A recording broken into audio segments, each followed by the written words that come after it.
Él es licenciado en Historia y tiene el máster en Enseñanza, que tiene también otro máster que se llama EURAME, un máster en Historia, que es Europa y América, Sociedades, Poderes y Cultura, todo por la Universidad de Granada, que es donde él ha hecho estos estudios. Y después pues ya se ha incorporado a la vida docente, como casi todos los que estudiamos Historia. Y él es profesor en el Instituto Sierra Luna de Los Barrios, pero actualmente es delegado sindical. Y luego, bueno, pues él tiene una trayectoria en todo el tema memorialista, porque es miembro de la Asociación de Amigos de la Asociación Casa de la Memoria y del Foro por la Memoria del Campo de Gibraltar. Actualmente es el presidente del Foro por la Memoria. Y también forma parte, bueno, en realidad a instancias suyas se creó una red de docentes por la memoria, que bueno, pues que ahí estamos compartiendo sobre todo experiencias, pero claro, una de las cosas más importantes, sobre todo para Fran, que es profesor de historia, para todos los que somos profesores, es llevar todos los contenidos de memoria histórica, llevarlos a las aulas, ¿no? Y bueno, pues vamos a empezar con él y después podremos comentar lo que sea. A mí me gustaría sacar al final 10-15 minutillos para comentar un poco los cambios que ha habido en la planificación que teníamos en un principio y comentar un poquito el tema de Cartella, ¿vale? Si me lo permitís. Así que bueno, pues nada, cuando tú quieras. Esto parece que se ha fastidiado un poco.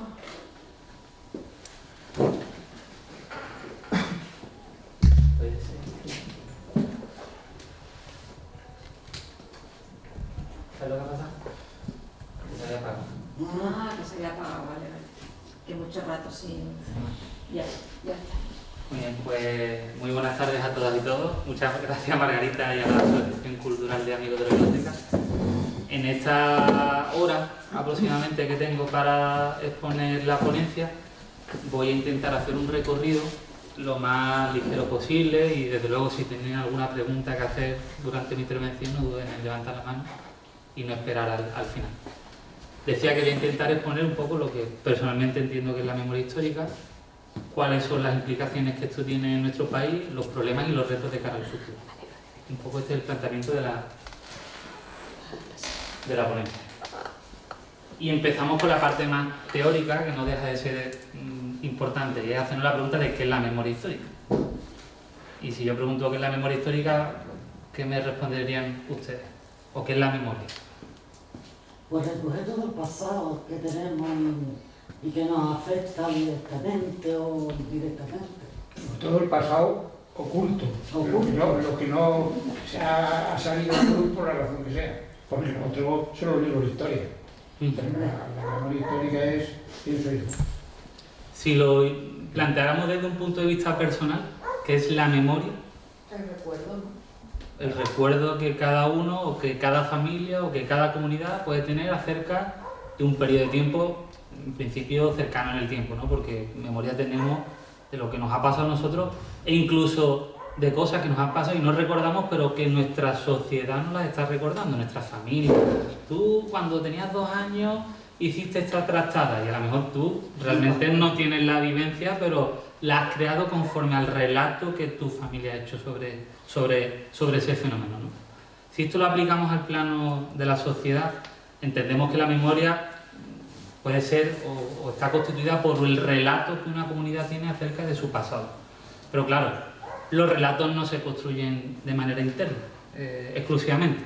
Nuestra memoria no se construye solamente con nuestros propios recuerdos, sino que se va entretejiendo con los recuerdos de otras personas y con las vivencias que de manera intencionada, desde otro espacio, nos van dirigiendo.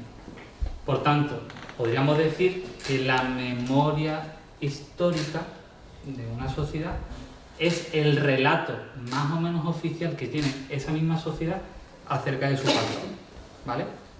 Dicho esto, la memoria histórica está en constante reconstrucción. Y esto es muy importante tenerlo en cuenta. Porque, y voy dando saltos, si yo les enseñara esta foto, parece que no se ve bien. Voy a intentar.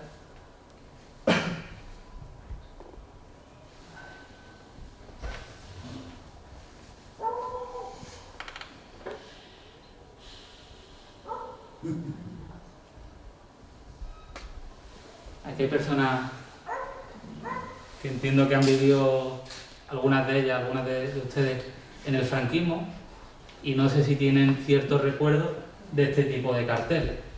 Estos se editaron en el año 63 en conmemoración de una campaña que el régimen franquista diseñó para celebrar los 25 años de paz y un poco hacer propaganda acerca de las bondades del régimen.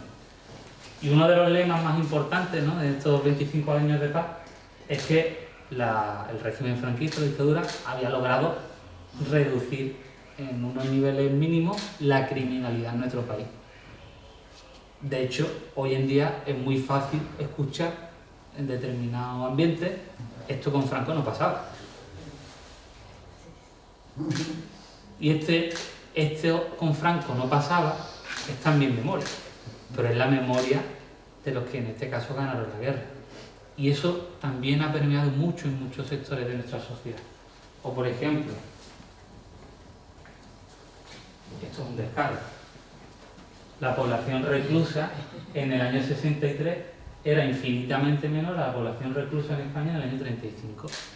Pareciera que la criminalidad y el número de presos que había en la España de Franco era mucho menor a la de la época de la Segunda República.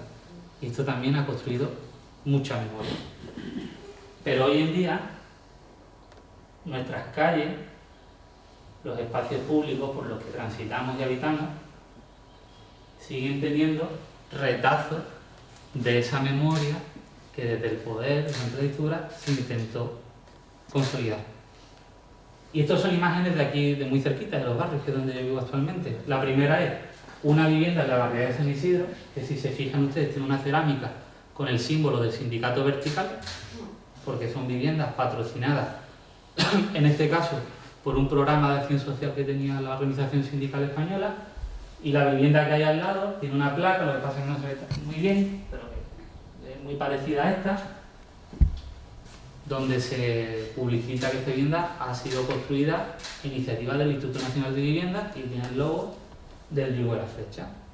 Instituto que estaba inserto primero en el Ministerio de Acción Sindical y más tarde en el Ministerio de Vivienda.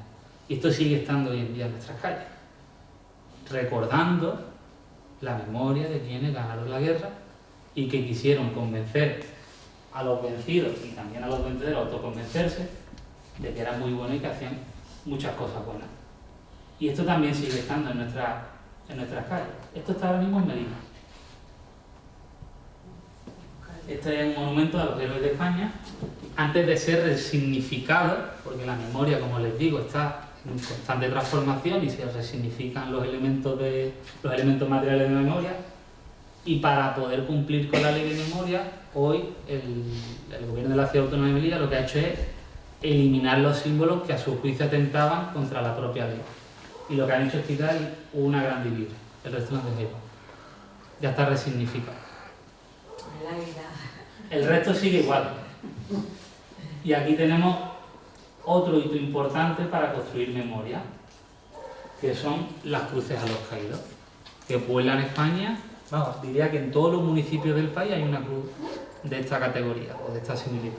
En cementerios, en plazas públicas, alrededor de la iglesia fundamentalmente o de los cementerios, como les decía. Esta cruz que está en el centro de Alicante, que es una cruz a los caídos, durante el mandato de un gobierno socialista, que ahora hace un momento con Alfonso hablábamos, ¿no?, de los problemas que han tenido los gobiernos socialistas, ¿no?, a la hora de ponerse al día con estos temas. Bueno, pues durante el mandato de un alcalde socialista, para lograr contentar a todo el mundo en Alicante, pusieron una lápida que dice lo siguiente: a todos los hombres y mujeres que murieron en defensa de sus ideales. Tócate. Todos murieron en defensa de sus ideales. Pues unos defenderían el Betis, otros defenderían el Sevilla, y todos caben dentro de esa cruz, ¿no?, generando una equidistancia. Pero seguimos con la memoria. Esta noticia es de hace un par de meses. Castellón retira, en un clima de tensión, la cruz del monumento de los caídos por tratarse de un vestigio franquista. Una cruz muy similar a la que hemos visto en Alicante. Es decir, que cuando intentamos reconducir o revalorar aquellos elementos materiales de la memoria de los vencedores, se siguen despertando en muchos sectores de la población española, muchos de nuestros conciudadanos, resquemor, incluso animadversión, hasta el punto que en este caso tuvo que intervenir la policía local de Castellón para acordonar la zona y permitir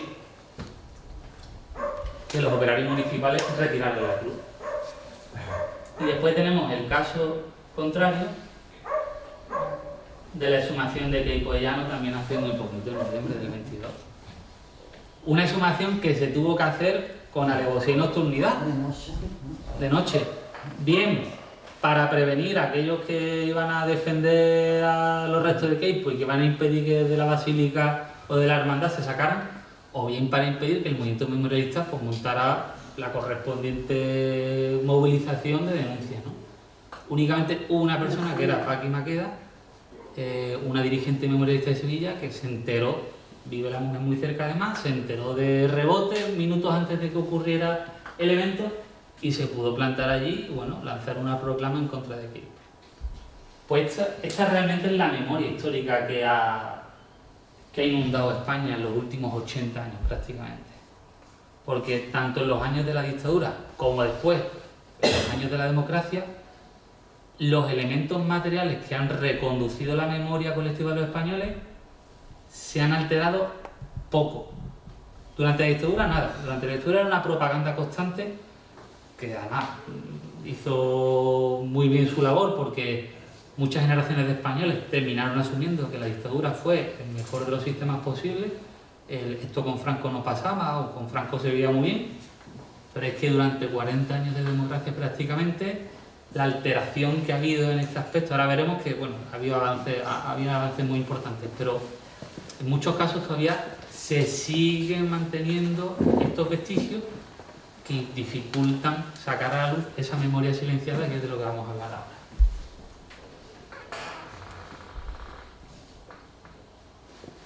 Y la memoria histórica no es un fenómeno exclusivo de nuestro país, ni mucho menos. Yo tenía un profesor en la carrera que siempre nos decía que debemos huir de aquellas personas que dicen que España es un país muy singular. España no es un país tan singular con respecto a los países del contexto europeo. ¿Hemos tenido una dictadura anómala? Sí, como también la tuvo Portugal, o como también la tuvo Grecia, o como también la han tenido países cercanos culturalmente en América Latina. Con lo cual no estamos tan lejos de lo que ha ocurrido en otros lugares. Es cierto que aquí la dictadura no cayó producto ni de una revuelta popular ni de una arrolladora victoria de las fuerzas opositoras contra la misma, sino que bueno, fue transicionando hacia un modelo semipactado entre opositores y personas que intervenían en el régimen, como ocurría en Argentina y en Chile, y sin embargo los caminos que han tomado estos países, al menos en materia de memoria, son diferentes. Les decía que la memoria histórica no es exclusiva de nuestro país, todos los países tienen su memoria histórica y todos los países tratan de gestionarla de la manera que entienden que es mejor. La primera imagen que les pongo es una imagen en la que aparece el presidente Macron, que ahora está en un aprieto en su país, con muchas dificultades para gobernar, es de octubre del 21, y es un homenaje de la máxima institución del Estado francés, en este caso Macron, que es prácticamente un príncipe coronado, como dicen algunos politólogos, ¿no?, con respecto a los presidentes en Francia, rindiendo homenaje al último resistente contra la ocupación nazi que quedaba vivo y que hay constancia en aquel país. Fíjense la diferencia con respecto a los resistentes españoles que en nuestro país combatieron con las armas a la dictadura, el trato que se les da. Hasta hace muy poco, si no fuera por la última ley de memoria que se ha aprobado, las condenas y sanciones que estas personas sufrieron y sobre todo la definición que se les ha hecho desde el poder como bandoleros, personas de muy baja categoría, etcétera, seguiría siendo lo oficial. Después tenemos el caso de Italia. Italia, que es un país que también vivió una dictadura fascista, que fue ocupado por los nazis y que tuvo un movimiento de resistencia contra la dictadura y contra la ocupación muy potente, hoy en día reconoce tanto a los miembros de esa resistencia, la Asociación Nacional de Partisanos de Italia, como a sus herederos, una figura clave que incluso tiene un asiento en el Consejo de Estado italiano. Es decir, se le da un reconocimiento muy importante, y el 25 de abril, que es el Día de la Liberación, es fiesta nacional en Italia, y a lo largo y ancho del país se hacen todo tipo de homenajes, de reconocimientos y de conmemoraciones. Ya veremos que también la memoria en estos países, a pesar de que se haya trabajado con mucho más ahínco que en el nuestro, no ha comportado que la deriva política que tienen sea de mejor calidad democrática que en nuestro país. Ya lo veremos.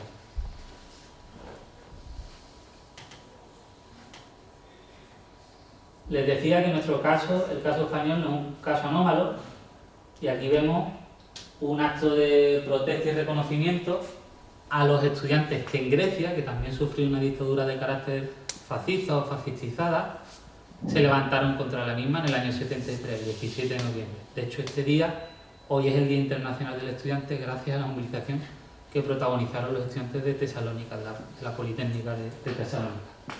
Y es una de las muchas protestas que se celebran en este país, no oficiales, porque en este país la memoria se ha trabajado de manera extraoficial, a través de organizaciones políticas y populares, pero que sin embargo tienen un arraigo y una impronta fundamental en Grecia.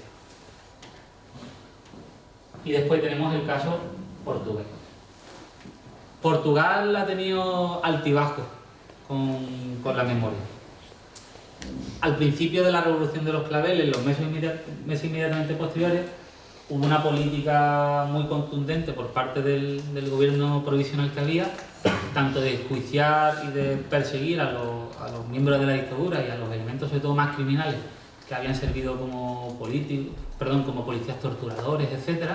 Pero sin embargo, aquello se paralizó durante un tiempo hasta que ya en la década de los 2000 empezó a haber un nuevo auge por parte de los diferentes gobiernos nacionales portugueses a la hora, sobre todo, de construir espacios museísticos para explicar la dictadura a los más jóvenes. Y este es el último caso, un museo sobre la resistencia que hay en Lisboa, que se inauguró en el 2015, donde se explica al visitante todo lo que supuso la dictadura de Salazar en aquel país y cómo la población resistente portuguesa se organizó contra la misma y sufrió también una represión.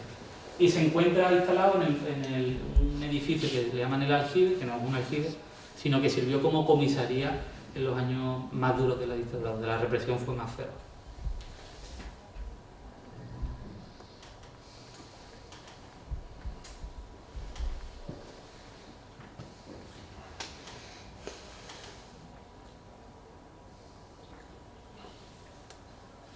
Pero después hay países como el nuestro que tienen una relación muy problemática con su propia memoria y con su propia historia.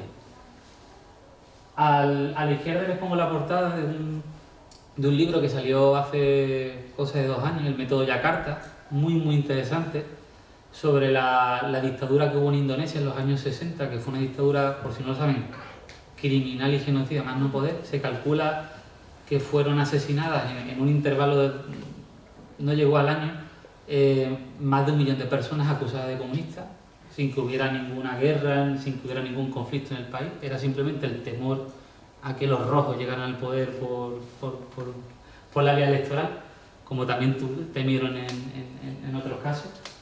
Y ahora se está empezando a recuperar la memoria de todo lo que ocurrió en Indonesia y sobre todo cómo el caso de Indonesia sirvió fue también un caso en el que intervinieron los Estados Unidos, ¿no? A la hora de promocionar y patrocinar a la dictadura allí.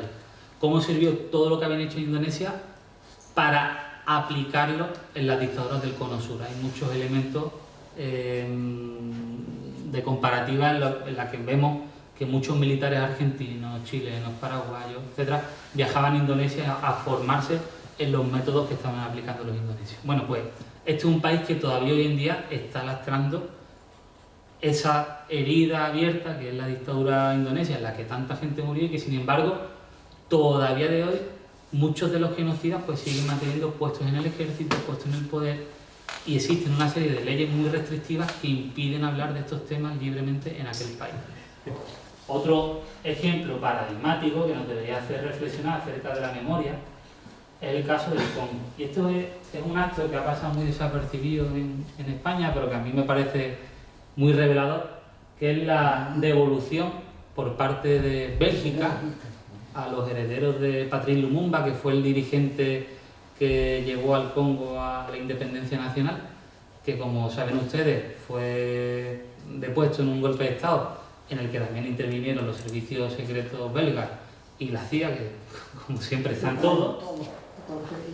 Patrice Lumumba, su cuerpo fue disuelto en ácido, pero quedaron algunos restos y algunos dientes que parte de estos espías, uno de ellos un miembro del servicio secreto belga, pues se llevaron a Europa, y hasta hace muy poquitos meses lo han tenido bajo custodia aquí en Europa y finalmente ha sido entregado y devuelto. Pues esto también es memoria, o es falta de memoria.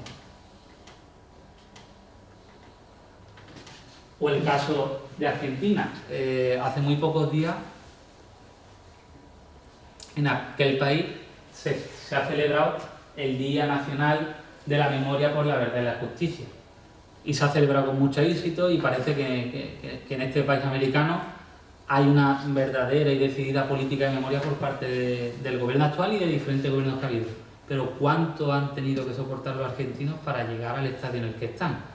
¿Cuánto han tenido que pelear, por ejemplo, las madres y abuelas de la Plaza de Mayo, ahora muchas de ellas abuelas?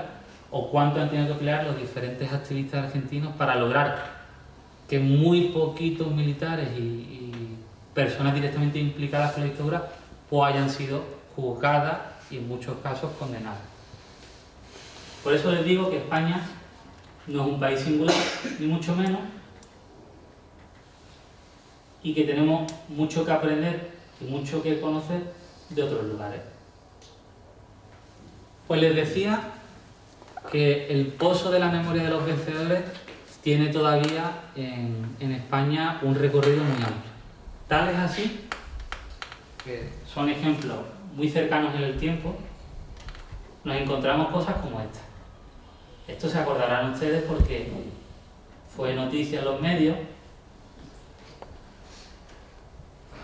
y se trata de la asistencia de Pablo Casado, aunque no se vea muy bien, el hombre que va con la mascarilla es Pablo Casado, saliendo de la Catedral de Granada el 20 de noviembre, fecha icónica para el imaginario franquista, misa en la que se estaba haciendo un homenaje a Francisco Franco y a Primo de Rivera.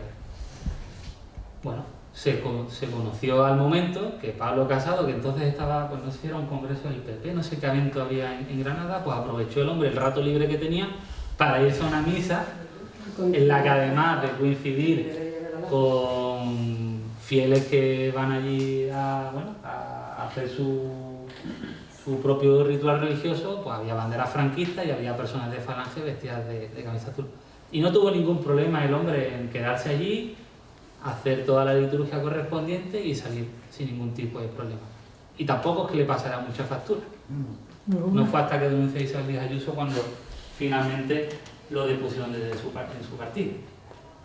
Y esto es un libro editado en el año 2014, un libro de primaria de lengua y literatura castellana por la editorial Anaya, en la que se dice lo siguiente, hablando sobre la figura de García Lorca, termina diciendo: poco después de terminar su última obra de teatro en la Casa Bernardo Alba, Federico murió cerca de su pueblo durante la guerra en España.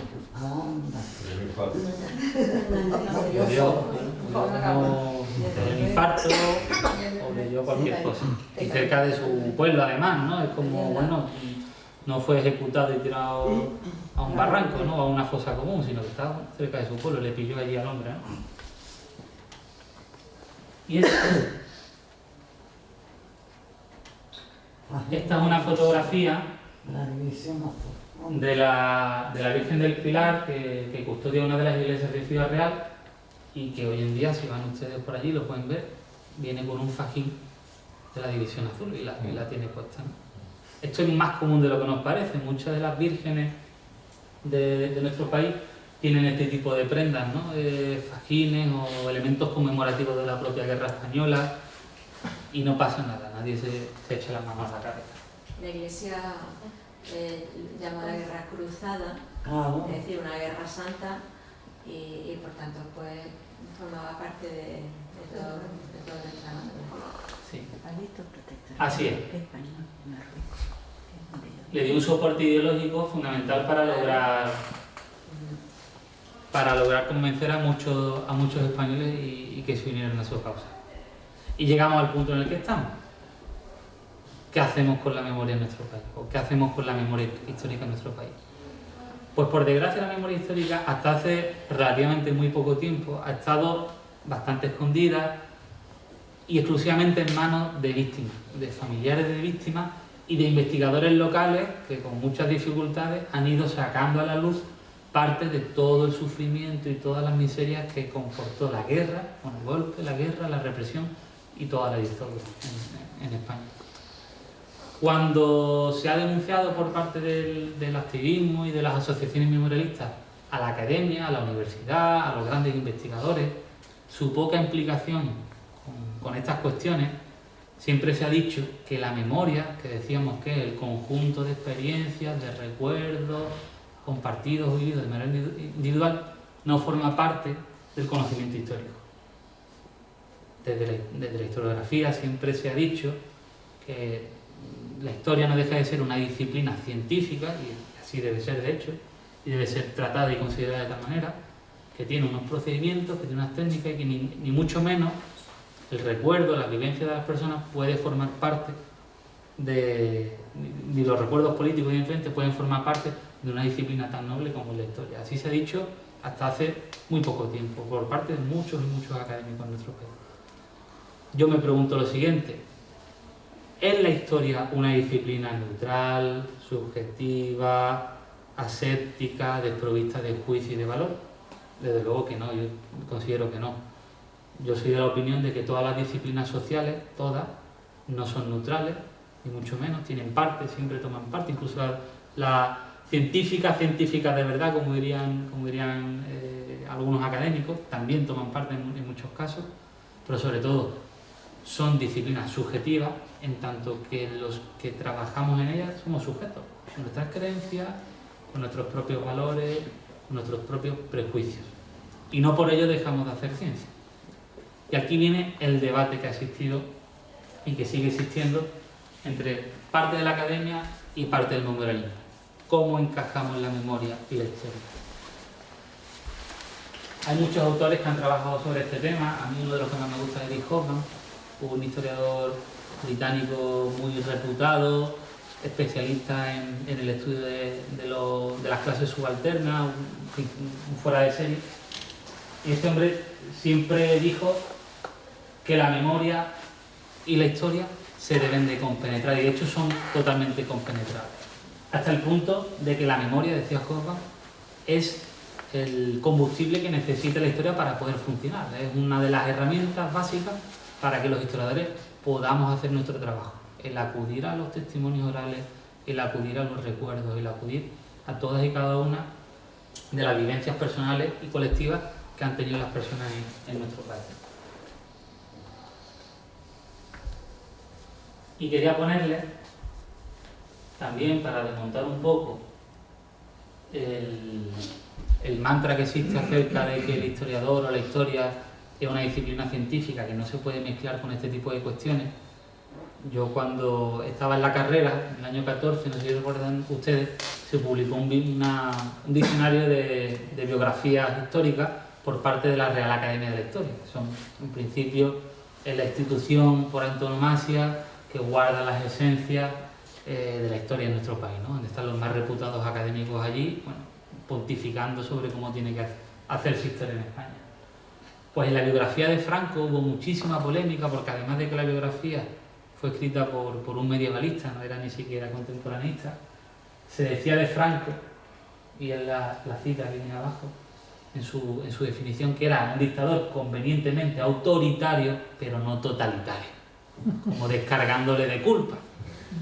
Era como un dictador malo, pero no muy malo, ¿no? Además, esto invalida muchísimas de las investigaciones y de las tesis que están llegando profesores de la España actual y del mundo contemporáneo, donde describen de manera muy clara que el régimen franquista, sobre todo en sus primeros años, era un régimen totalitario con un carácter fascistizado a más no poder y la criminalidad del régimen no viene tanto por lo totalitario o lo fascista que sea, sino por la cantidad de gente a la que ejecuten. De hecho, el régimen franquista fue mucho más sanguinario que, por ejemplo, el régimen italiano, ¿no? Hay estudios que así lo avalan. Pero claro, aquí vemos un poco la hipocresía, la doble moral, ¿no? De bueno, cuando me interesa esto es político, pero yo sin embargo sí puedo hacer juicios de valor sin atenerme a una disciplina científica. ¿Has leído lo último que ha dicho la directora de la Academia de la Historia? No. Pues que los mejores tiempos de la historia de España han ido siempre de la mano de la monarquía. Qué bueno. Vale. Eso no lo digo yo, eso está publicado por ella Vale. en una revista, Sí, en una sí, entrevista sí. en el Pues País. no lo conocía. Ella. Sí. Este tipo de declaraciones hablan muy bien de la Real Academia de la Ella de la Historia. Real Academia de la Historia. Sí. Llegamos a la parte más controvertida a mi juicio. La memoria histórica también tiene una serie de problemáticas importantes a tener en cuenta. Yo creo que los límites de la memoria, que son muchos, se pueden resumir en lo siguiente. El primero es que ha habido un pacto en la transición, que está materializado en la ley de amnistía, que ha dificultado muchísimo el acceder a parte de la verdad histórica. Y sobre todo ha impedido en cantidad de ocasiones denunciar a personas responsables de crímenes que por desgracia ya han ido falleciendo y que no han comparecido donde tenían que haber comparecido, que era ante un tribunal. Esto es uno de los problemas que tiene la memoria histórica en nuestro país. El siguiente es que este retraso que llevamos con respecto a otros países nos está poniendo en la situación de que muchos de los supervivientes, testigos y personas que deben ser reparadas y damnificadas están muriendo. Recientemente, en el mes de octubre, se celebró la inhumación de los restos de los cuerpos que se han exhumado en el cementerio de Jimena. Un total, si no recuerdo mal, de 12 cuerpos. En cola están los restos para ser identificados en un banco de ADN que hay en la Universidad de Granada y que muchas de las familias esperan con mucha ansiedad y en fin, esperan con mucha ansiedad conocer si esos restos que están siendo inhumados son los correspondientes a sus familiares. Pues ya hay 3 familiares que han fallecido, familiares directos, sin conocer si su padre o su tío o su abuelo estaba dentro de esa caja. Eso es un problema que tenemos ahora mismo. El siguiente problema, y que creo yo también que es muy importante, es el de que hay una parte de los sectores políticos que a priori están dentro del discurso memorialista o que están imbuidos dentro del memorialismo, que sin embargo quieren ofrecer un tratamiento puramente cultural del mismo, desproviéndole del carácter humanitario que tiene y del carácter legal que también debe de cumplir. Prácticamente tratándolo como si fuera un episodio histórico más, al mismo nivel que la invasión napoleónica o al mismo nivel que la colonización romana de la península ibérica. Y esto de hecho materialmente será posible en muy poco tiempo. A partir del 2036, las fosas comunes y todos los vestigios de aquel año, que sean vestigios materiales y que sirvan a la memoria histórica, serán tratados como elementos culturales dentro del ordenamiento jurídico que ofrece la Ley de Patrimonio Español. Cuando pasan 100 años, ya son restos arqueológicos. Y eso es un problema que tenemos encima. Hay un contrarreloj que nos va comiendo el tiempo y que si no actuamos de inmediato, por desgracia ya hay muchísimos elementos que no vamos a poder rescatar y muchísimas personas que van a morir sin ni siquiera conocer si el lugar donde cree que hay una fosa, pero todo lo que podamos hacer desde ahora hasta los próximos años será bienvenido. Otro problema importante la ley de amnistía y el problema judicial que traen las leyes de memoria. No se ha establecido un marco jurídico para actuar contra aquellos responsables de crímenes de lesa humanidad. Y la ley de amnistía sigue estando en vigor, dificultando en último término que personas torturadoras, en fin, responsables de crímenes, pues se han llevado ante un juez. Otro elemento importante, que yo esto lo discuto mucho con los compañeros del memorialismo y muchos me dicen que no llevo razón, y es el de evaluar cuáles son las etapas históricas que debemos de analizar en un sentido memorialista. Y les pongo algunas fotos.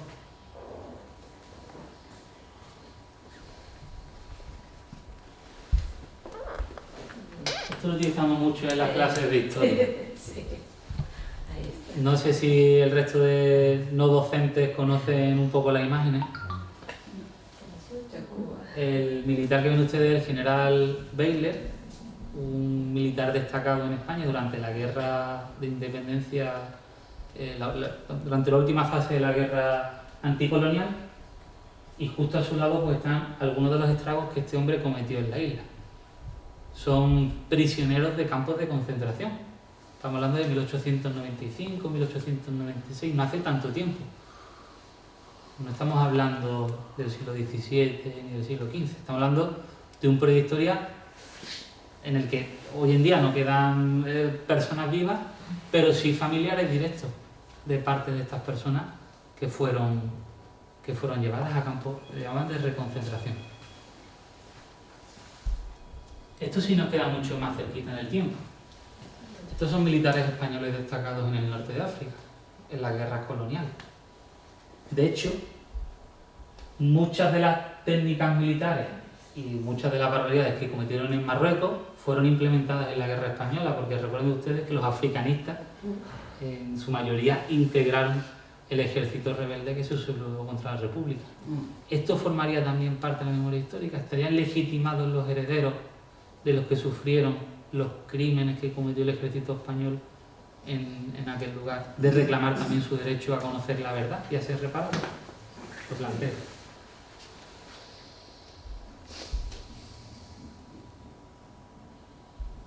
¿Y qué hacemos con los elementos de memoria histórica de la dictadura que hubo antes de la dictadura franquista? La de Miguel Primo de Rivera.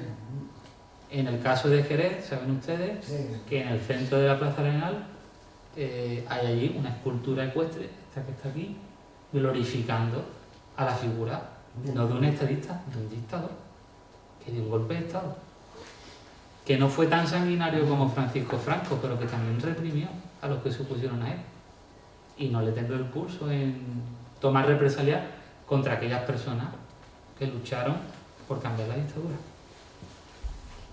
Y más cerquita en el espacio hay una calle que conecta la calle ancha con la plaza Alta en Algeciras, que tiene como nombre General Primo de Rivera. También sería elemento a tener en cuenta por el memorialismo. Y llegamos a las partes más polémicas. En los últimos años se ha intentado reconvertir el concepto de memoria histórica a memoria histórica y democrática. Y esto plantea también serios problemas, a mi juicio. El primero es que habría que repensar qué entendemos por democracia. Cuando hablamos de memoria histórica y democrática, ¿a qué nos referimos? ¿A aquellos eventos y personas que pugnaron por la democracia y lucharon por la misma? ¿Por qué tipo de democracia? ¿Por la que tenemos ahora?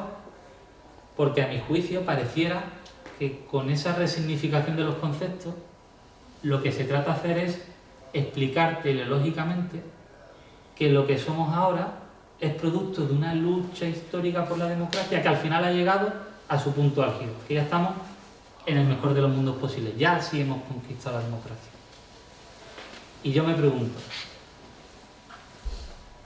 estos señores que hay aquí, que son miembros de una partida guerrillera anarquista que se llamaba la Partida de los Hermanos Quero, que operó en Granada, que era una guerrilla urbana de las más importantes que hubo en España, ¿entrarían dentro de este concepto de memoria histórica y democrática? ¿Qué democracia? pelearon los hermanos que defendían un modelo libertario, ácrata, frente a la democracia burguesa por la que también estuvieron combatiendo durante la Segunda República. ¿Quedarían fuera del trabajo que hacemos como memorialistas? Planteo.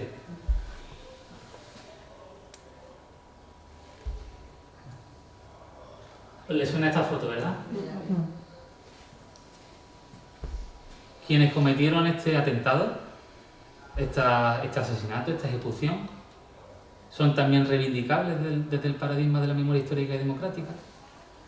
Son comparables con los resistentes que homenajeaba Macron, que se opusieron con las armas y cometieron sabotaje y asesinatos contra ocupantes nazis. Es importante que este tipo de cuestiones también nos las planteemos.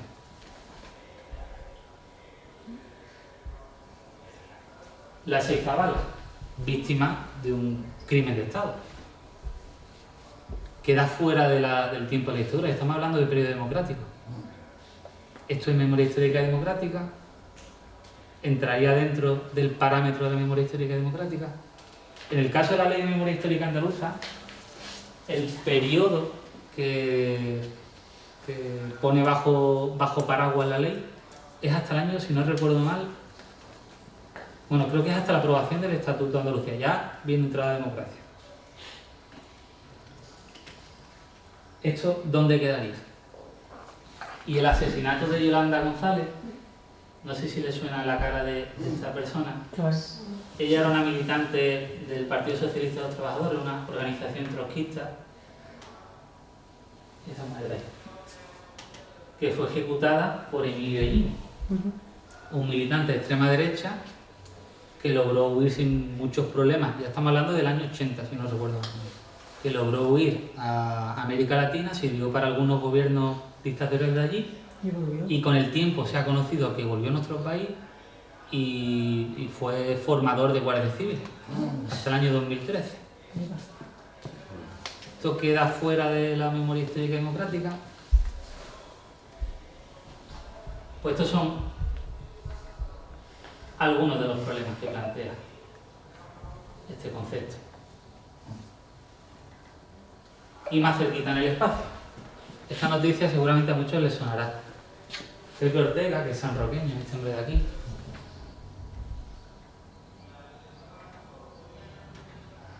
era militante del PC durante la dictadura. En el año 75 sufrió una caída, fue encarcelado y antes de ser encarcelado la acusación era propaganda ilegal, era la típica, la que aplicaban a todo el mundo que estaba organizado políticamente contra la dictadura. Antes de ser encarcelado, pues pasó por la comisaría de la línea, estuvo creo que 10 días allí siendo sometido a unas curiosas preguntas por parte de la Brigada Político-Social y con el tiempo uno de los torturadores que torturó a Pepe fue nombrado comisario de la línea y Pepe en el año 2013 se le entregó una medalla de la ciudad y Pepe escribió un artículo en la prensa denunciando que esa persona había sido un torturador y fue objeto de una querella por injuria por parte de la persona que le había torturado. Felizmente el juez archivó la denuncia porque no tenía fundamento de ningún tipo, pero durante un tiempo el caso estuvo judicializado.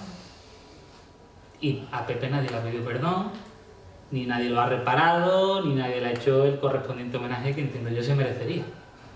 Esto es otro problema que tiene la memoria histórica. Y es que a pesar de que ya sí contamos con legislación, todavía siguen sucediendo este tipo de cosas.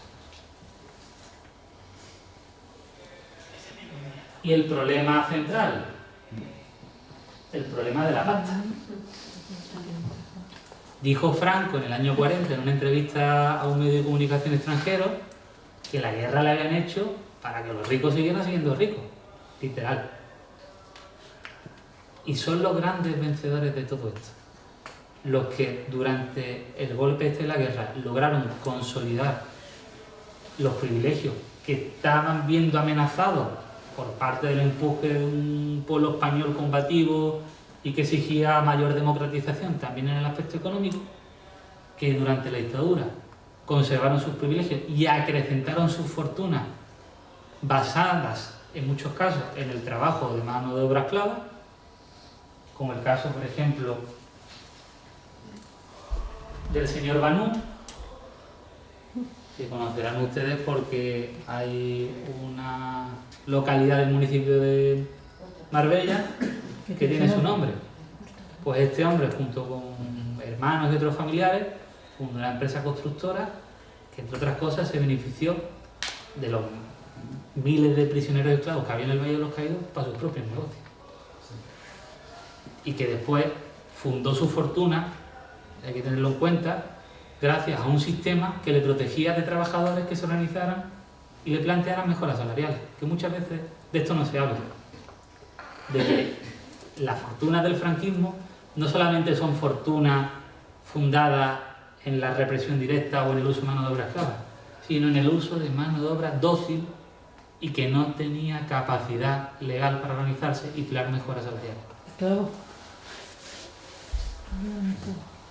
Por no hablar de la familia Marx, que hoy en día tiene una fundación muy respetada y que hace cantidad de cosas en nuestro país, que fueron, además de promotores del golpe, beneficiarios directos del mismo, ¿no? Yo recomiendo dos libros muy interesantes. Me gusta más el de Los ricos de Franco, de Mariano Sánchez, porque hace un repaso muy exhaustivo por todos y cada uno de los grandes capitalistas que financian el golpe y que después se ven beneficiados y fundan nuevas empresas y bueno, fichan a políticos de la dictadura para que formen parte de sus consejos de administración. Y un libro muy divulgativo, muy reciente, que es el de Franquismo S.A., del periodista Antonio Mestre, que también hace un repaso muy interesante sobre muchas de las fortunas. De hecho, esta mañana el propio Antonio Mestre recordaba que el abuelo del recién nombrado ministro el que es gallego, que ya no sé si es de Industria o de Sanidad, creo que es de Sanidad, que es químico, el abuelo de este ministro era dueño de una empresa que se llama Fenosa, si se le suena, y que fue incautada por la dictadura y entregada a un alto dirigente de la misma.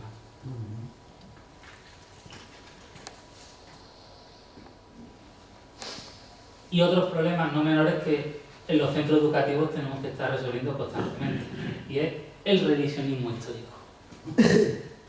Que parece que, o pareciera que en los últimos años se ha, hecho más pequeño, pero que si preguntamos a adolescentes y a nuestros estudiantes, nos damos cuenta de que aunque no lean libros, sí están viendo muchos vídeos en YouTube que también están dentro de esta ola de pensamiento reaccionario y conservador.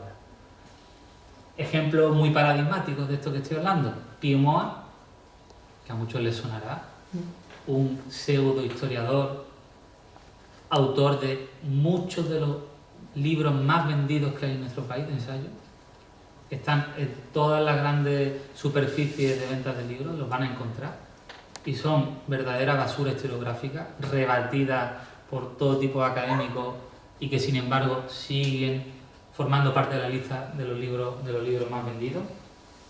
Pero no menos importante, Academia Play, que quizás esto no tiene un formato tan académico, pero que es yo diría que ya es una empresa de divulgación histórica que se dedica, a elaborar una serie de materiales historiográficos cuanto menos equidistantes y en muchos casos rozando el revisionismo histórico.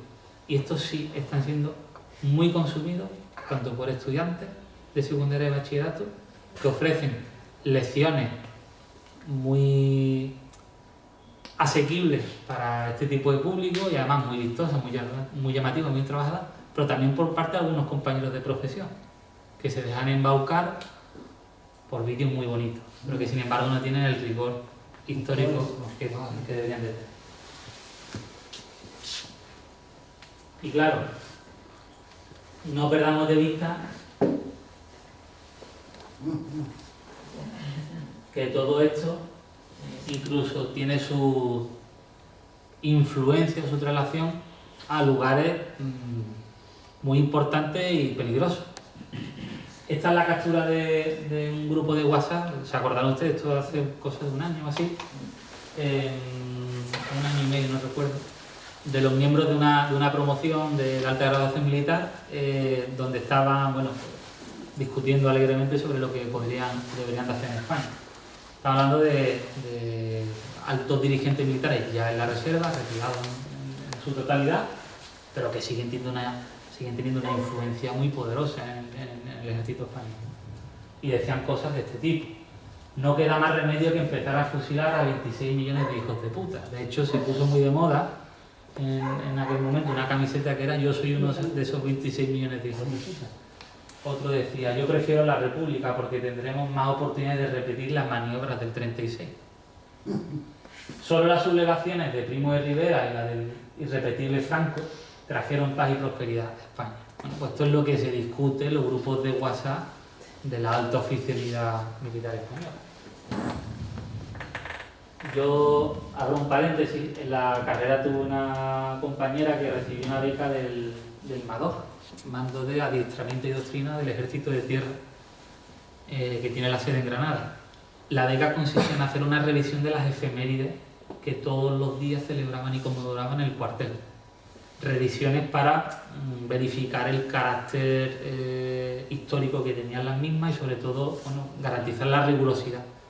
Pues no les digo las efemérides del 18 de julio y todas las efemérides relativas a la guerra. Eran propias del bando, a juicio de ellos nacional, todas, cada una de ellas. El ejército español, en ese caso, se siente heredero del ejército sublevado y golpista. No asumen las efemérides del ejército legítimo, que era el ejército de la República Española.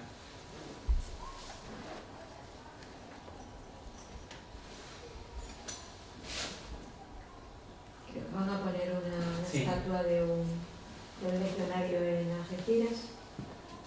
Han puesto, bueno, Almeida puso una en Madrid hace poco. Después de quitar la escultura de Largo de Caballero. De Largo Caballero. Y ahora he escuchado que en Algeciras van a sí, un monumento a la Legión. Un monumento a la Legión, sí.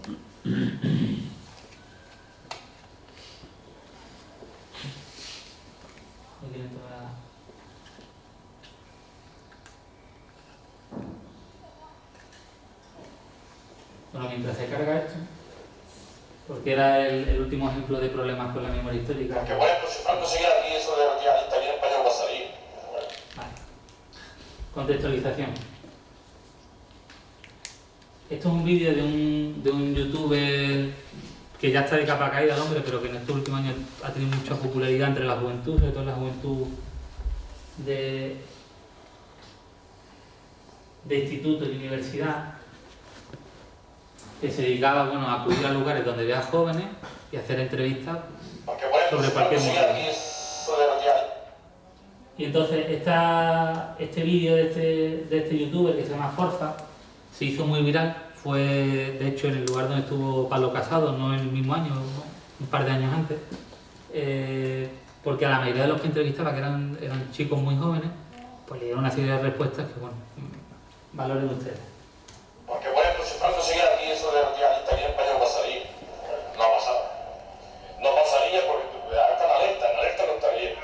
Hoy es 20 de noviembre, estamos aquí en la misa en homenaje a José Antonio y Franco. Así que vamos a hacer unas cuantas preguntas, ¿no? ¿Por qué seguir defendiendo la doctrina de hace 40 años? Porque pensamos que es la mejor y que sea lo que te dan de mamá, que esa pregunta más lo que se lleva dentro. A mí porque me gusta la doctrina que tenía Franco. Que lo que se intenta seguir o transmitir. Y en los tiempos mejores se llega de esa manera de hacer las cosas. Antes estábamos mejor que ahora porque ahora es una vergüenza.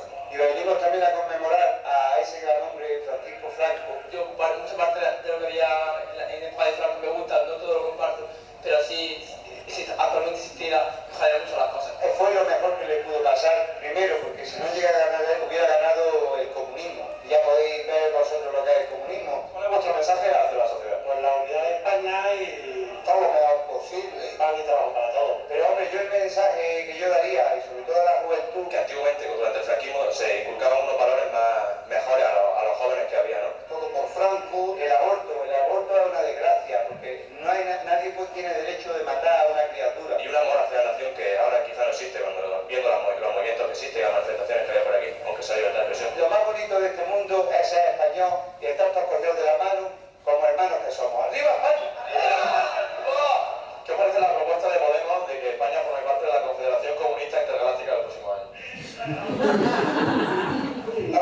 digo, los políticos mienten todo. Si España era un país comunista, ¿por qué tiene que formar parte de ningún sitio sin ser? No comparto que pertenezcamos a ninguna asociación comunista porque el comunismo realmente me parece una mierda, ¿no? Pablo Iglesias es un encantador de serpientes. Me cae muy mal todo. Ya has visto que colabora con Venezuela y colabora con todos los dictadores, pero los dictadores malos. Es que hablar... La gente se muere de hambre, lo que no hay justicia social. Estoy de acuerdo. ¿Qué opinas de la acogida de refugiados, probablemente musulmanes, probablemente de la luna titán? Yo como cristiano, que no me gusta, se habla de Hitler como si fuera un criminal, pero no se habla de lo que está pasando en Siria. Hombre, da cosa, da penilla, pero si luego viene y hace lo que han hecho los refugiados... Es un holocausto verdadero, porque esos refugiados que vienen aquí hacia España, la mayoría de ellos son terroristas y en Siria están cortando las cabezas a los niños y a las niñas por el mero hecho de ser cristianos. Vale, te da pena hasta que te pasa lo que te pasa. Si tienen que venir a quedarse un tiempo, tiene que ser de una manera muy controlada y aquí lo que viene es a robar, a matar a la gente y eso es lo que nos queremos, gentuza. ¿Y qué le diría a la gente que opina que su lucha es no solo incongruente con los tiempos en los que vivimos, sino un cárcel para la razón y la democracia?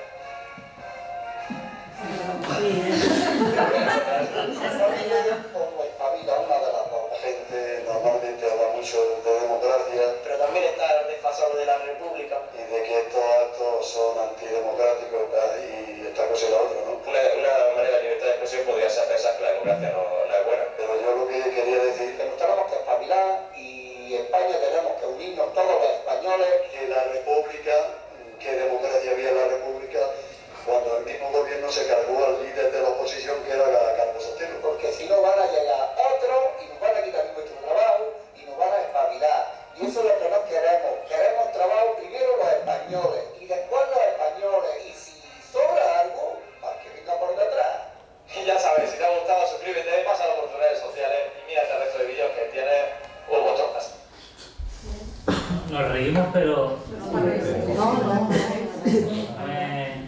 no son comentarios reducidos a un grupo, ni mucho menos.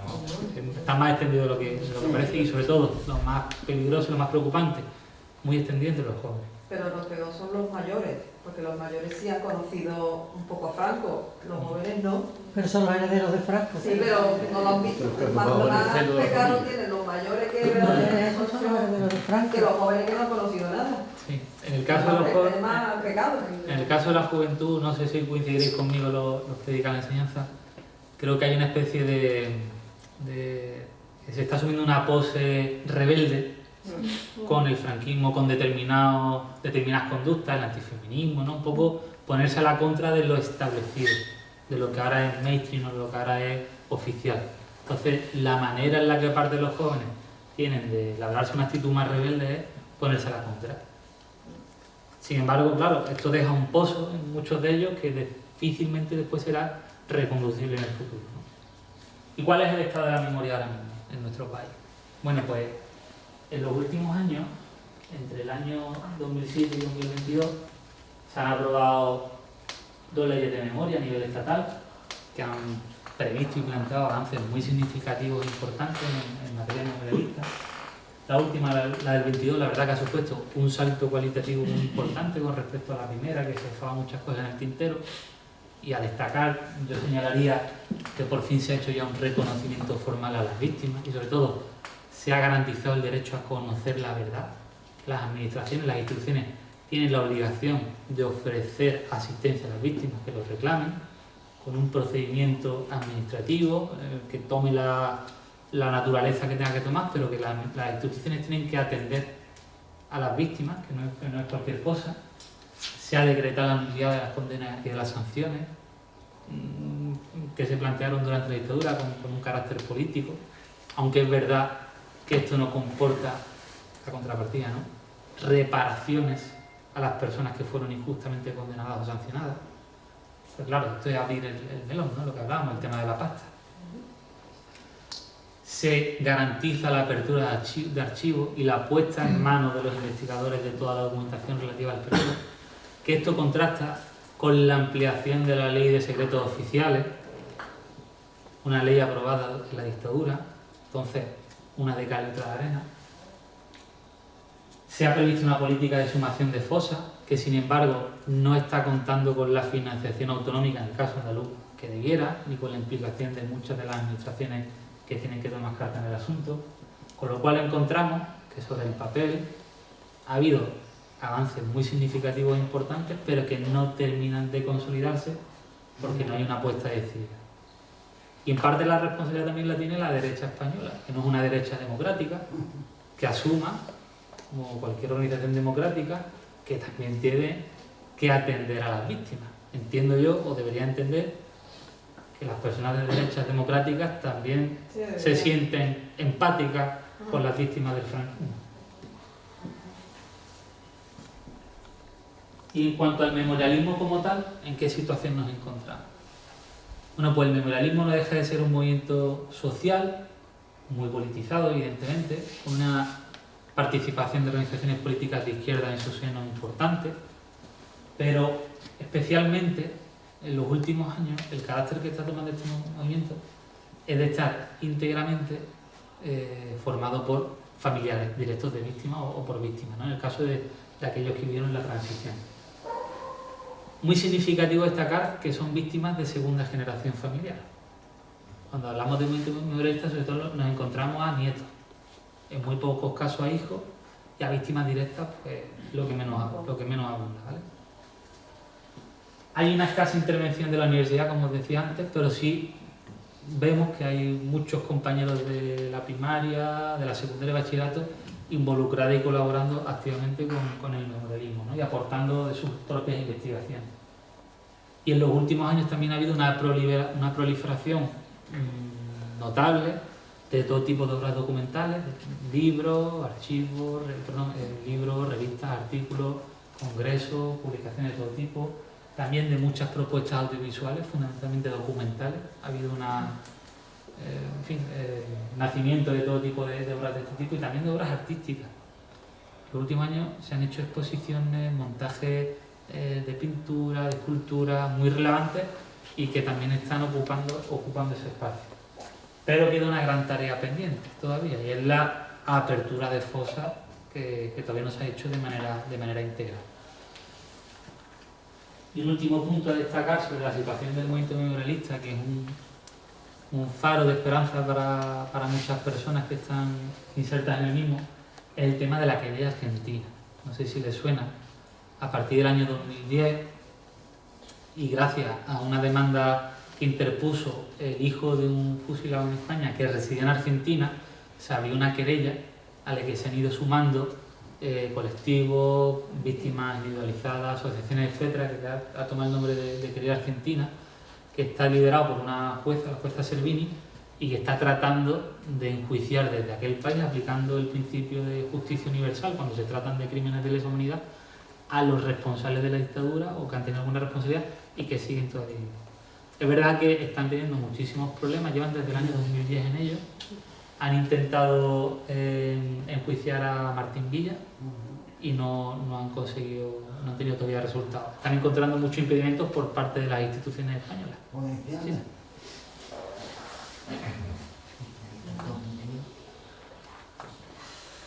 Pero el memorialismo, aunque parezca mentira, no es producto de los últimos 20 o 15 años.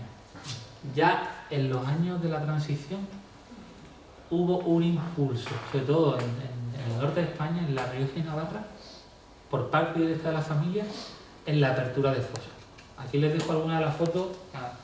Yo siempre que las veo me revuelve un poco el estómago, ¿no? Esto es una exhumación y entierro de víctimas del franquismo en Rincón de Soto, en La Rioja. Si se fijan, en el entierro aparecen encabezando el mismo una comitiva religiosa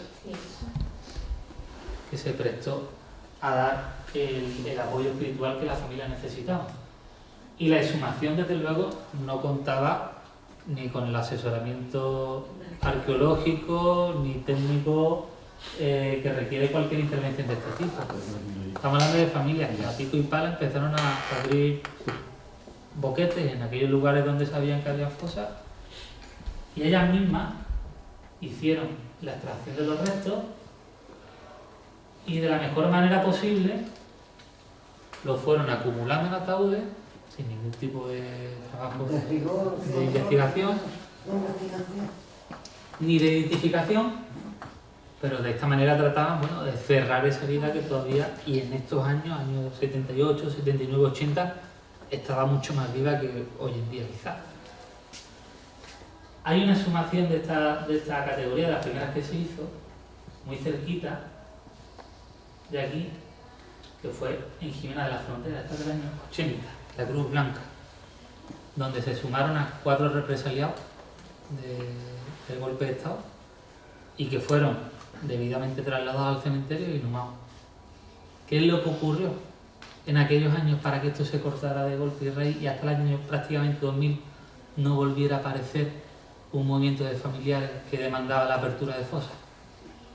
El golpe de Estado del 23F, 81. El golpe de Estado, aunque no lo parezca, cumplió muchos de los objetivos que tenían los diseñadores del golpe. Y entre otras cosas, pusieron fin a ese crecimiento memorialista que podía poner en tela de juicio todo el relato de la transición que todavía se estaba cerrando en aquel momento.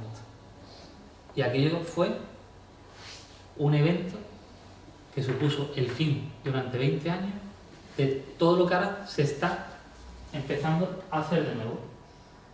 Y aquí vemos una foto de la primera exhumación datada en nuestro país, que contó con asesoramiento y con participación de profesionales de arqueología, en este caso, y antropólogos, como es el profesor Echevarría, en el año 2000, en Triaranza del Bierzo. Esta exhumación es la que da un poco el pistoletazo de salida al movimiento memorialista que todavía hoy en día estamos viendo y desarrollando.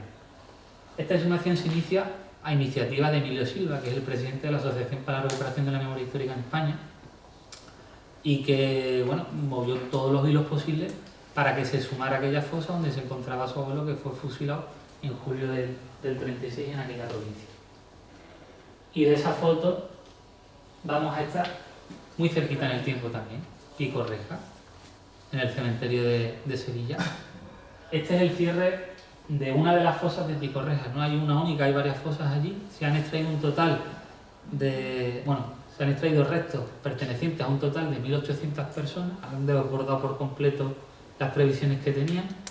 Y en el día de ayer, creo recordar, o antes de ayer, fue ayer, si no, creo que fue ayer, hicieron un acto de inhumación de algunos de los restos, ¿vale? Pero es más, en los últimos años, por suerte, y como les decía, la memoria histórica está llegando a muchos rincones que antes no prácticamente ni se lamentaba, ¿no? Esto que tienen aquí es la portada de un disco de música de un grupo que se llama Barricada. Aquí este tipo de música no es tan popular como en otros lugares de España. En el norte de España, Barricada es un grupo que pega fuerte, y un disco íntegramente dedicado a la memoria histórica. Pues ejemplos como este hay muchísimos. Rosalén, que sí es una cantante más conocida, ya está sacando algunos temas relativos a la memoria. O en el caso de la película Madres Paralelas, una película que yo personalmente creo que no es de las mejores de Almodóvar, sin embargo sí trata el tema de la memoria de manera bastante clara en la película. Y ya incluso pues se están haciendo actividades académicas propiamente memorialistas, como esta tan importante, en la que participó Margarita, que fue el primer Congreso Internacional de la Desigualdad, en la que hubo cantidad de ponencias y todo tipo de intervenciones para poner en valor un episodio de nuestra guerra tan trágico y tan triste como fue a desbandar la huida de Málaga Almería.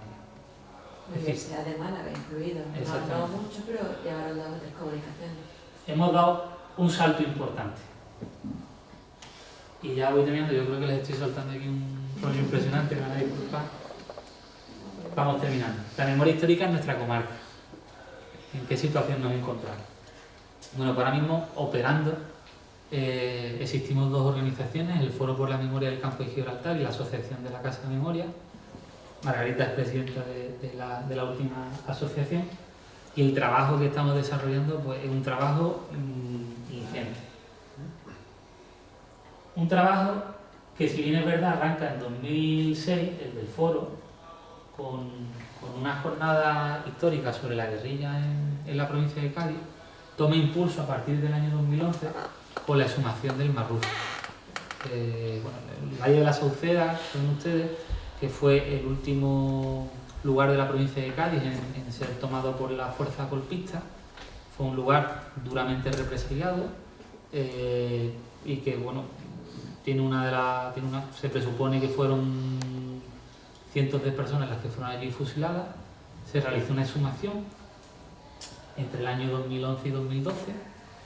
Se extrajeron un total de 28 cuerpos, se identificaron 23 y a partir de entonces el movimiento memorialista en la comarca tomó un cuerpo importantísimo con la creación de la Casa de la Memoria en Jimena de la Frontera. No me voy a detener mucho a hablar de la casa, imagino que algunas de las personas que están aquí la conocen, pero es un centro museístico, interpretativo, archivo y biblioteca, y lugar de encuentro para todas las personas que estén sensibilizadas con esta causa. Y a partir de ahí, el despliegue de actividades que venimos realizando es inmenso. Entre el año 20 y 21 se volvió a realizar una exhumación, en este caso en el cementerio de Jimena, extrayendo un total de 12 cuerpos, como le he dicho antes. Se han hecho trabajos de prospección ecológica en la línea, en la estación de San Roque, están pendientes de San Roque, aunque con muchas dificultades. Castellar, Tarifa, Facina y Algeciras. Se ha logrado una declaración institucional por parte del Pleno del Ayuntamiento de la Línea en favor de las víctimas del franquismo, apoyada por unanimidad. Por eso les decía yo que hay derecha democrática, que también empatiza y se siente solidaria con esta causa. Se han creado organismos administrativos municipales responsables de trabajar estos temas de memoria. En el caso de aquí de San Roque existe funcionando una comisión de memoria histórica. En los barrios ya está constituida, ya está funcionando el Consejo Local de Memoria. Iniciativas de organizaciones políticas está pendiente de constituirse la de Jimena y la de Tarifa. Igualmente, en el plano académico se están haciendo cantidad de actividades. Aquí en San Roque, que se celebra el curso de Granada UCA, participamos con un seminario de memoria histórica. Hemos celebrado también seminarios de otoño en el caso de Algeciras. Estamos editando y publicando libros, desarrollando exposiciones que itineramos por diferentes municipios de la comarca, produciendo documentales, realizando conferencias como esta que estoy ofreciéndoles yo, presentaciones de libros, e incluso un podcast, La Voz de la Memoria, al que les animo encarecidamente que escuchen, porque tiene una calidad increíble, con la participación de investigadores de alto nivel. Lo pueden encontrar en la página de la Casa de la Memoria. Hicimos dos series. La última serie la empezamos con Paul Preston y la terminamos con Ángel Viñas. Creo que es lo máximo. Sí. Y un resumen fotográfico de las muchísimas actividades que hacemos, ¿no? Arriba a la izquierda tenemos una reunión con familiares, una reunión informativa con familiares en la línea, que se convocó a propósito de las prospecciones arqueológicas, que fatalmente pues, no han dado los resultados que preveíamos. A la derecha tenemos el inicio simbólico de los trabajos arqueológicos en el cementerio de Jimena, en la que participan las propias familias. Abajo a la izquierda tenemos un ejemplo de la señalítica de lugar de memoria, como es el Valle de la Sauceda, y aprovecho también para recordarles que uno de los caballos de batalla que tiene el foro es que se declare ya de una vez por todas como lugar de memoria al conjunto de fortificaciones, búnkeres, caminos, nidos de ametralladoras, etcétera, que pueblan nuestra comarca y el resto de la provincia y que fueron construidas por mano de obra esclava y prisionera. O también una actividad tan relevante como es el homenaje en la propia Casa de la Memoria a la familia Caparrós, que recordarán, son familiares víctimas de una víctima icónica de la autonomía andaluza y de uno de los sobrinos nietos de Blas Infante. Y bueno, de las actividades que también realizamos, la inhumación de los restos de los fusilados en Jimena, reconocimiento a las víctimas del franquismo en San Roque o presentación de la Asociación de la Casa en este municipio. Y les decía que una de las actividades que estamos desarrollando es la edición y publicación de monografías como esta. Este es un libro que ha salido del trabajo ingente de compañeras como Margarita y de otros muchos investigadores sobre un episodio muy interesante que ocurrió en nuestra comarca, que fue la reparación del buque destructor José Luis Díez por parte de los trabajadores gibraltareños en el contexto de la guerra española, ¿no? Se ha presentado recientemente en Algeciras, se presentó originalmente en Gibraltar y bueno, estamos dispuestos a traerlo aquí también a San Roque y a aquellos otros municipios de la comarca donde quieran conocerlo. Más cosas importantes. Esto también es trabajo del memorialismo en la comarca. Y les decía que uno de los problemas más importantes que tiene la pelea memorialista es el tema de la reparación material, ¿no?, de las víctimas. Y esto es un caso muy, muy singular porque yo no conozco otro hasta el momento. Se trata de la devolución de un bien incautado a una familia por parte de las autoridades actuales. Hablamos de la familia Moriche. Juan Moriche, imagino que lo conocen también, es periodista de larga trayectoria en la comarca. Su abuela la familia de su abuela sufrió la incautación de la vivienda familiar en el castillo de Castellar y por una mala operación administrativa por parte del alcalde que entonces había incautado la vivienda, pues han podido recuperarla para ellos, ¿no? Estamos hablando de un acontecimiento, yo diría que único en el caso de España, o si hay otro, no se conoce como este, ¿no? Y yo creo que también parte del trabajo en el futuro tiene que ir por esta vía. Y otro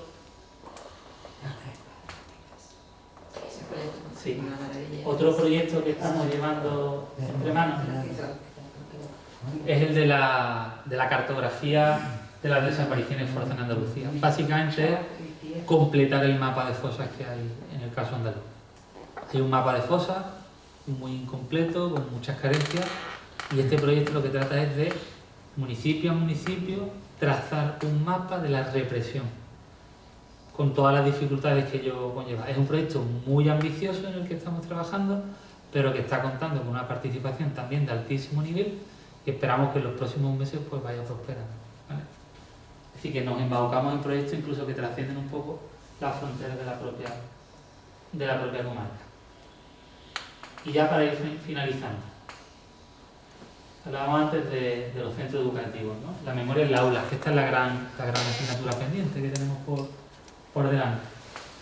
Fernando Hernández Sánchez, que es un profesor de Historia de la Autónoma de Madrid, tiene un trabajito muy interesante sobre la enseñanza de la dictadura en los centros educativos durante la etapa democrática. Y a través de una serie de encuestas que este hombre ha ido realizando en los últimos años, ha demostrado que entre 7 y 8 millones de estudiantes españoles que han transitado por la educación básica obligatoria entre el año 2000 y el presente han estado completamente desprovistos de cualquier enseñanza rigurosa de la República, de la dictadura y de la transición. Cuando uno empieza a valorar los datos concretos del informe estadístico que maneja Fernando, se da cuenta del embrollo en el que estamos. Y es que la cultura política que parte de nuestra sociedad no tiene es producto de un desconocimiento impresionante que han favorecido el propio sistema educativo. Él da una serie de explicaciones, lo ocultado del currículum, la falta de formación del profesorado, la falta de medios, pero básicamente el problema mayúsculo es la sensibilidad memorialista que debe tener el cuerpo docente, ¿no? Que está ausente por completo. Es un tema que en muchos casos genera cierto malestar y antes de meterme en un embrollo o en un problema, pues o bien paso de manera muy somera por el mismo o directamente no lo doy. Hasta el punto de que, bueno, Margarita y Antonio pues sí son más conscientes, ¿no? Que él es otro compañero de enseñanza. Pero Ha habido compañeros... Perdóname que te sí. interrumpa, pero el contenido está programado, es decir, está dentro de la ley. Sí, O sea, en la normativa está. Que no lo dan porque por miedo a... En el caso, por ejemplo, de cuarto de eso, porque aparte no en todos los cursos uno puede estudiar estos temas que estamos hablando, únicamente en el caso de la enseñanza obligatoria, ¿eh? Estaría en cuarto de secundaria. Entonces el currículum de cuarto de secundaria es Historia de España completa e Historia Contemporánea Universal. Es impracticable, es inviable, ¿no? Además, normalmente los temas de contemporánea, especialmente República, Guerra, Dictadura y Transición, serían los últimos del curso, con lo cual ya llegas prácticamente al final del año, ¿no? No te da tiempo o directamente optas por no darlo, ¿no? Entonces, ese es uno de los problemas fundamentales. Decía que esto me lo ha contado muchas veces Antonio, hay compañeros que antes se podía hacer ya, ¿no? En el caso de la preparatoria de la selectividad, como el alumno podía estar o bien por examinarse del siglo XIX o siglo XX, pues había compañeros que directamente del siglo XX no lo daban. Bueno. Yo soy consciente de que cuando yo estuve dando las clases de secundaria, yo recuerdo que en la programación que a nosotros nos daban, el tema de Franco pasaba, la dictadura y pasaba muy ligeramente. Eso lo ha corregido la nueva ley, ¿no? Muy bien. Tengo entendido que la nueva ley de educación... Después retomaron, y ya eso fue ya unos años después. Y resulta que las preguntas del examen eran precisamente sobre la Guerra Civil Española y la dictadura de Franco. Pues pobrecito No, te digo que eso fueron unos años atrás y después ya se pusieron más en serio y preguntas de examen final eran esas. Sí.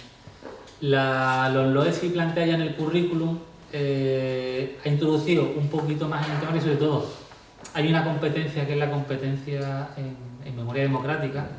Las competencias básicamente son, para los que no estéis familiarizados con esta terminología, el producto final que tiene que alcanzar un alumno, ¿no? Al final el alumno tiene que salir con una serie de competencias, tiene que ser competente en estos aspectos. Uno de ellos es memoria democrática. Se presupone que si esa competencia existe de manera transversal, en todos los currículos de todas las materias se tiene que trabajar de alguna manera. Lo que pasa es que la ambigüedad en ese aspecto es tan amplia que al final dependerá mucho de lo que hagan las autonomías a la hora de diseñar los currículos autonómicos y la implementación de los mismos por parte del profesorado.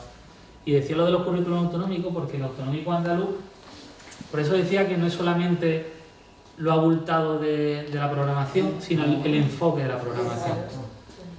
En el enfoque de la programación de segundo bachillerato, que se divide en bloques, no es gratuito ni es casual que la dictadura franquista suponga un bloque separado de República y Guerra Civil. ¿Por qué?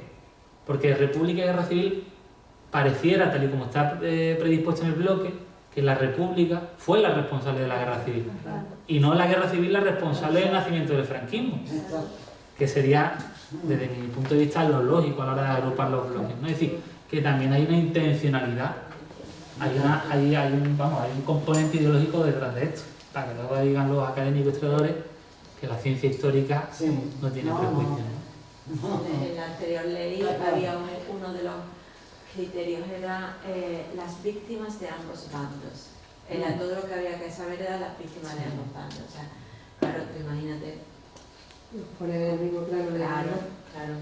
Y hay muchos trabajos ya que... Sí. Además, eso de bando es ya muy tramposa. Ya lo de bandos, por ejemplo, es totalmente... Como si fuera no hay bando. ¿No hay bandos? No hay bando. Claro. Y incluso en términos cuantitativos, si comparamos los números y vemos también la manera durante la guerra, en la que cada régimen político, porque ya durante la guerra hay dos regímenes, establecidos con su gobierno y sus instituciones. Hombre, yo no diré que la Segunda República ni sus gobiernos en paz, en guerra, fueran angelitos y todo lo hicieran perfecto. De hecho, una de las imágenes que les he puesto, y no les he comentado nada, hace especial mención sobre el pasado colonial también en época republicana, que eso también habría que valorarlo, ¿no? Pero en todo caso, lo que nos demuestran las investigaciones es que por parte de las administraciones, de las instituciones, las personas que gobernaban en definitiva, hubo una predisposición a atender a las personas, a no tomar represalias, a que hubiera una justicia que se aplicara en base a la ley, mientras que en el caso de la España franquista no había ningún tipo de piedad con los vencidos, ¿no? Y si comparamos las cifras de la represión durante la guerra, si no recuerdo mal, 3/4 partes de las víctimas están en territorio franquista. De hecho, Javier, nosotros estamos obviando el término guerra civil por guerra de España. Guerra de España. Yo Estamos creo que es más. cambiando, porque en realidad no fue una guerra civil. Es decir, eso que tú dices, no había dos bandos, sino que había un gobierno legítimo que se defendió. Y claro, es como si ahora se levantaran, yo qué sé, los de Vox, por ejemplo, ¿no? Pues claro, ¿dónde está ahí el bando? ¿Qué bando? ¿Y qué guerra civil? Guerra civil es cuando Julio César y Pompeyo sí se pelean los dos para ver quién gobierna Roma. Eso sí, y cada uno tira de un grupo. Pero aquí no era así. Entonces, el término guerra civil tampoco lo compartimos. Así, de hecho, durante la guerra se hablaba de la guerra de España, en ningún caso se utilizaba el concepto de guerra civil en aquel momento. Era guerra de España. Desde el extranjero también. Exactamente, lo llamaba la guerra de España. Sí. Y bueno, a pesar del panorama que les he pintado, estamos haciendo cosas. En los centros educativos en la comarca se están haciendo muchísimas cosas. Aquí hay un ejemplo muy somero de todo lo que se hace. Ejemplo, un taller de archivística en el año 19 para alumnos de secundaria y bachillerato de mi centro, que se les dio este taller ¿Taller de qué? de archivística, impartido por un profesional de archivo, en este caso Fernando Sigler, y que gracias al archivo que tiene la Casa de Memoria, pues hicieron una práctica archivística con documentos originales, haciendo una clasificación del mismo archivo. Además, este taller se hizo en convenio con la UNED y el alumnado pues salió con un crédito ECTS. Visitas a guerras escolares muchísimas, ¿no? Esta por aquí es del año 2018 y se hizo en La Salceda. Testimonios de personas que han tenido algún tipo de actividad durante la guerra, durante la dictadura. En el caso de nuestro centro también se han hecho. Nuestro centro lo ha visitado Ana Pomares, que recientemente ha recibido... Ana Pomares es una superviviente de la desbandada, que reside en Algeciras, que han escrito un libro sobre ella hace unos años, tiene una historia increíble y lo mejor de todo es que Ana está muy bien de la cabeza, cuenta la historia de su vida y de su familia con una dulzura y con una capacidad de transmisión impresionante y funciona muy bien en los centros educativos. Y decía que recientemente el Ministerio de Igualdad le ha hecho un homenaje y un reconocimiento. También ha estado Pepe Ortega, este militante antifranquista que le hablaba, y un capitán, si no recuerdo mal, de la Unión Militar Democrática, de aquí de San Roque. Juan Manuel también vino a contarnos su experiencia al centro. Otra visita escolar, en este caso celebrada esta semana, ¿no, Antonio?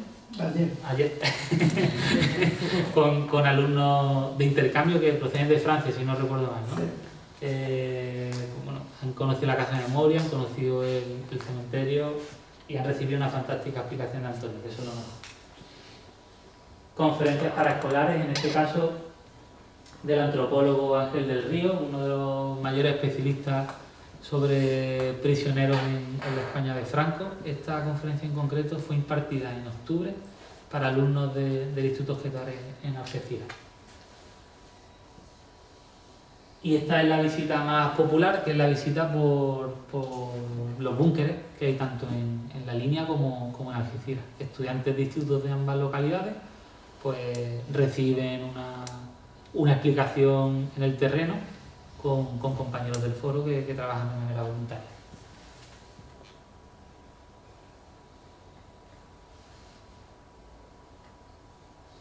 Y finalmente, hablaba Margarita que el año pasado, hace un año ya, hace un año, fundamos la red de docentes por la memoria en Jimena La Frontera, una red que va creciendo poco a poco, pero a la que se van integrando profesores de muchas especialidades y de diferentes etapas educativas de toda Andalucía. No solamente en Andalucía se están haciendo cosas, les invito a que exploren lo que está haciendo el Instituto Navarro de Memoria. El Gobierno de Navarra ha apostado de manera muy decidida por trabajar estos temas también en el campo educativo, y recientemente se ha celebrado el primer Congreso de Memoria y Educación en Pamplona, del que esperamos surjan nuevas actividades. Y para ir terminando, en el campo de la programación didáctica, del diseño de materiales curriculares, ya está habiendo algunos ayuntamientos que, ante la inoperancia de las administraciones educativas pertinentes, la autonómica fundamentalmente, ya están diseñando unidades didácticas locales para trabajar en el aula. En concreto, se han hecho como 2 especies de temas para trabajar en Rota y en Cádiz, ¿vale? Y esperamos que los barrios se hagan en los próximos meses. Y yo creo que lo voy a dejar aquí porque tengo un punto más, pero ya, como Margarita también tenía que comentar una cosilla. Algo de Castella, pero bueno, nada, muy bien. La verdad es que, no sé, hay un montón de iniciativas, o sea, lo que pasa es que, como dice Fran, todas las iniciativas quedan en manos de particulares, o sea, esto es una cosa de voluntariado. La gente que quiere se pringa en una de estas asociaciones y bueno, pues ahí nos ponemos a trabajar y ya está. El gobierno andaluz actualmente está dando nada prácticamente, o sea, prácticamente nada. Y bueno, pues tenemos que presentar el proyecto, por ejemplo, de cartografía que ha hablado Fran, que es una maravilla, ya lo presentaremos porque es extraordinario. Pues ha sido una subvención del Ministerio, pero claro, es que algún dinero hay que tener para algo mínimamente, que es que aunque trabajemos de forma gratuita y entonces, bueno, estamos haciendo también una base de datos de soldados prisioneros. Lo que ha dicho Fran, todos los búnkeres de aquí lo hicieron soldados prisioneros. Estamos estudiando esos batallones, estamos estudiando los soldados prisioneros de la provincia de Cádiz. Y bueno, nos fuimos a los archivos, que lo mismo, conseguimos una pequeña subvención de 500 euros del puerto de Algeciras. Y todo esto hay que pelearlo, todo esto hay que presentar proyectos, hay que presentar una pila de documentos. Y bueno, nos trajimos un montón de expedientes personales de estos prisioneros. Yo ahora mismo acabo de estudiar 2 prisioneros de Guadiana, que los 2 terminaron enfermos. Y bueno, pues nada, Fran, muchísimas gracias por todo esto.